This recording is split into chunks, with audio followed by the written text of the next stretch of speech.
What's up, everybody? I am Ben with the Fantasy Scholars, and today I'm going to talk about some superflex dynasty startup strategies. So first of all, the question is, what the heck is superflex? Superflex is basically the same thing as your normal fantasy league, except for one small difference, okay?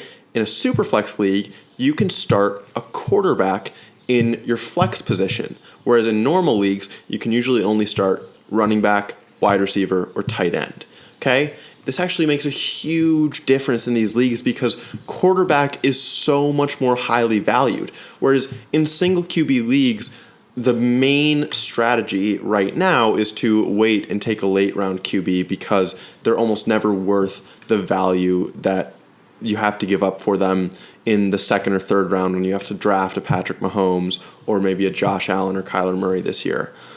But in a super flex league, it's completely different, okay? You're going to see the 75% of the first round go as quarterbacks because it is so incredibly important to have a great starting quarterback and also a good quarterback to start in your flex position. A stat to illustrate that, okay? Over the past 2 seasons, the 24th rated quarterback, potentially the lowest rated starting quarterback in the NFL in terms of points per game for fantasy, still outscored every single flex option at wide receiver and running back, meaning all the wide receivers and running backs ranked 24th or lower at their position in terms of fantasy points per game. So, you totally might be a team that's just completely stud-worthy, incredible, and you've got amazing wide receivers and running backs, and maybe you can flex a top 24 wide receiver or running back. But even then, if you can get a middling quarterback into that flex spot instead of one of these top 24 wide receivers or running backs, you're going to have way more stability. You're going to have higher point totals overall. And in general, you're just going to win more games in fantasy, okay? So let's talk about quarterback strategy. Start out of the first round, beginning of the draft. You want to take a stud quarterback, a young stud. Patrick Mahomes, Lamar Jackson, Joe Burrow, Justin Herbert, Kyler Murray, Josh Allen. All these guys will be going in the top 10 picks of a dynasty startup draft, and they should, okay? 1, because of what they're going to bring to your team in terms of point totals, but 2, because of their value to the rest of your league. These top quarterback options who are on the right side of 30 are extremely highly valued in Superflex Dynasty leagues. So if you ever do decide that you want to move on and maybe downgrade a little bit at quarterback, you will be able to get a haul for these guys, an absolute haul. There are a few exceptions. In the first round, Christian McCaffrey should absolutely still be drafted, probably as the number 2 overall pick behind Patrick Mahomes. If you want to be extremely bold, you can take him number 1 because we know the difference between McCaffrey and everyone else who's behind him. But I would also take Dalvin Cook in that realm, and I would also take Devontae Adams. After that, it gets a little dicier. I would say not dicier, but it gets a little bit more uncertain. If you want to take anyone besides a quarterback, you can try to take a shot on a Jonathan Taylor if you're a fan of him. I know so many are huge fans of him. You can potentially take a shot on Tyreek Hill because that is highly unlikely to go wrong.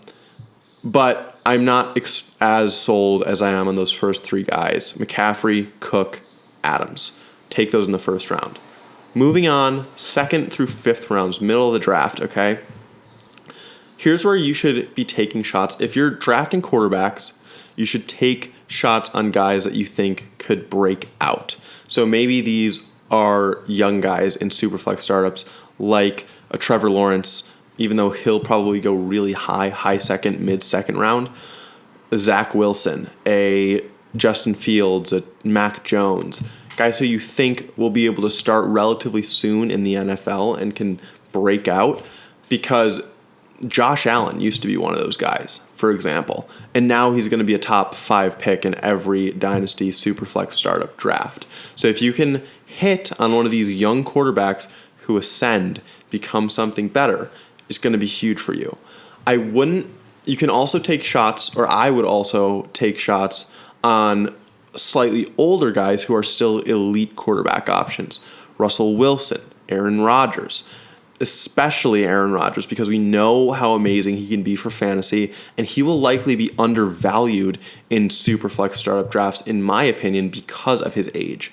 Whereas the elite 2 to 3 at least years that he will be giving you in the coming seasons are so valuable in the pursuit of a championship in these dynasty leagues. Then we move on to the later part of the draft. So let's say 6th round on.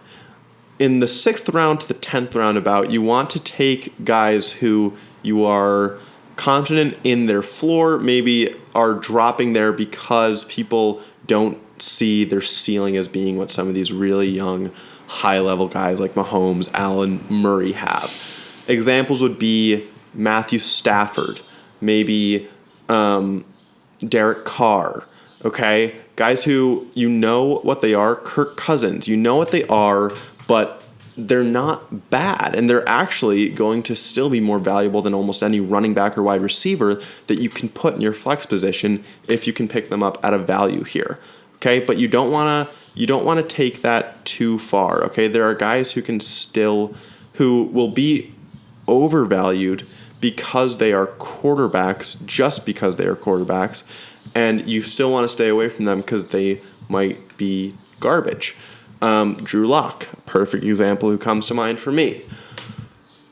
Generally, though, you want to stick with guys who you understand what they're going to give you, even if they're not the most exciting. Then in the late rounds, the really late rounds, 10th round and on, if you still want to take quarterbacks, look into backups in situations that aren't really concrete.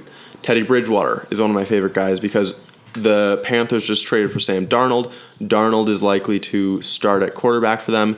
Bridgewater doesn't have a situation right now where he can start, but he's going to be drafted in the realm of a backup, and it's really likely that he can be traded into a starting position. Another example is Nick Foles, who's going to be backing up Andy Dalton, but that quarterback situation is blech. So Foles could definitely get another chance to start. What else do we have as an option? Oh, Ryan Fitzpatrick in Washington. Look at even a guy like Taylor Heineke, who could get a start because Fitzpatrick is old and he's always been the guy who comes in just for a few games to take a starting position and then gets benched. Obviously, that happened in Miami, that happened in Tampa Bay. We'll see if it happens in Washington. So look at these uncertain situations and try to target them. That's all I got for Superflex strategy for you guys. I'm going to be back with another video on just general draft strategy, which will also apply to Superflex leagues, but general strategy for dynasty drafts as well as for redrafts at some point. Stay tuned for those. Let me know in the comments if this helped you out with your Superflex drafts. What else do you think are important strategies to use? And I will see you guys next time.